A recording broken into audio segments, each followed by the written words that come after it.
Hi, welcome to this session on what to expect when you host a Webex meeting in terms of your user interface. Hopefully you've watched the previous video on how to create a Webex session in Moodle, so you'll be familiar with what we're looking at here, which is a Moodle Webex activity.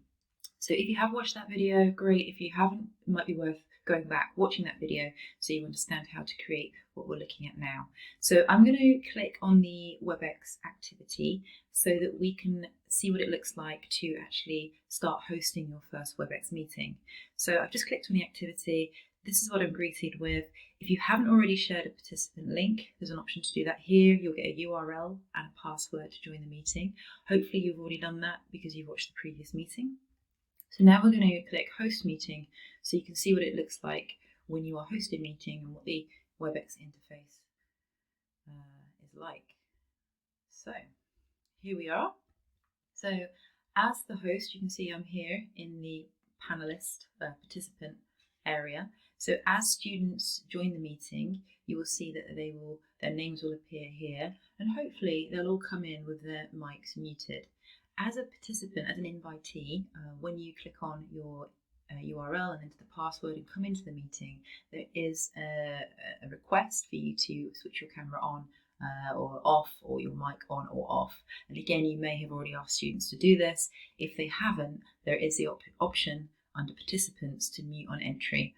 If you have 30 students all coming in to a meeting and their mics are unmuted, even if they're not talking, the white noise, the kind of background noise of just general day-to-day goings on can build quite a cacophony, the odd cough and bits and bobs. So it's a really good idea to get everybody muted on entry. So you can either do that here under participants or by asking students to do that as they come in. So if you can imagine a busy webinar class for a moment, you'd have a list of students down here.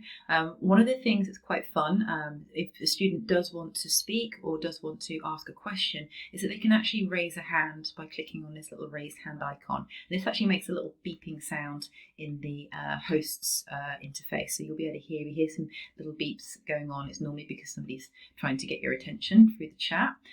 Also, they could perhaps, if they're very happy with the content or very pleased, they can give you a little clap. If they're going for a coffee break, hopefully you wouldn't get this one, a little snoozing face. Hopefully what you're delivering is interesting and your students are polite enough to think so. Perhaps if they've had an idea, they might decide to use the light bulb. These are some fun emojis that can help students to engage. As we know as teachers, student engagement is a constant, or gaining student engagement is a constant struggle, and hopefully this kind of interface will be more familiar to students who have sort of digital natives who are used to their smartphones. So perhaps if they're not willing to use their voices, they might be willing to participate and show their engagement through these little emojis and hand-ups.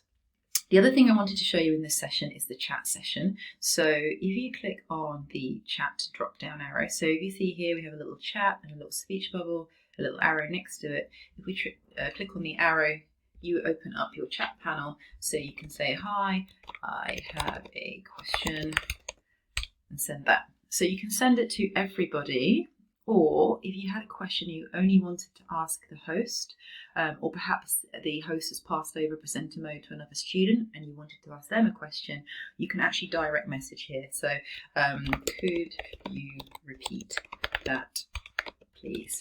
Or perhaps, could you slow down?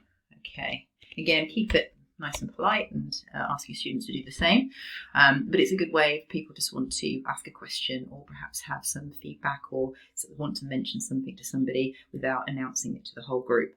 So again, that's to click next to the chat, click on the arrow next to it, that drops your chat area down, and then you can choose to speak to all attendees, all participants, hosts, etc. And then you could have a conversation. I've used this before as well if I wanted to tell somebody to sort of mute their mic, but I didn't want to sort of name them in the whole group, for example.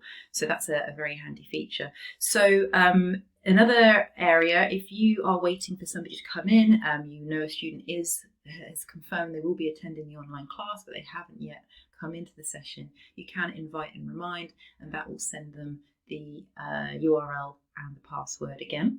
So let's just have a little look at how that works. So you could then type, say, somebody's email,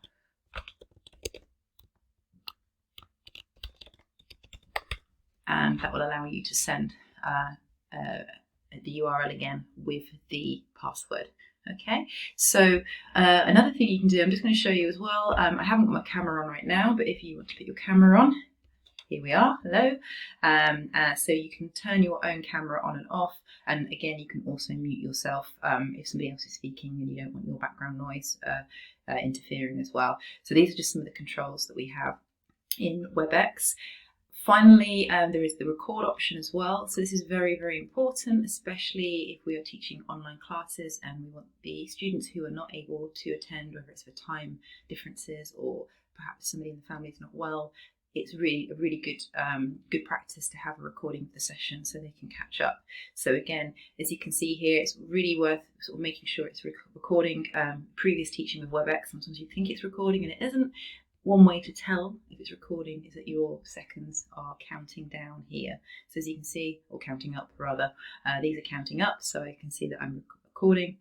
And when I'm happy with that, I press pause and then press stop, a bit like Camtasia that we use during the lectures, and it will ask if you stopped, etc. Stop recording, and that will send it off to the server. So I'll create a separate video on how to retrieve your recorded sessions, but I just wanted to cover a couple of the basics. I'm going to also create a separate video on screen sharing just so you can come into each video as you need it. So thank you very much for joining the session. Again, if you have any questions, please do drop me an email, regine.freeman@port.ac.uk.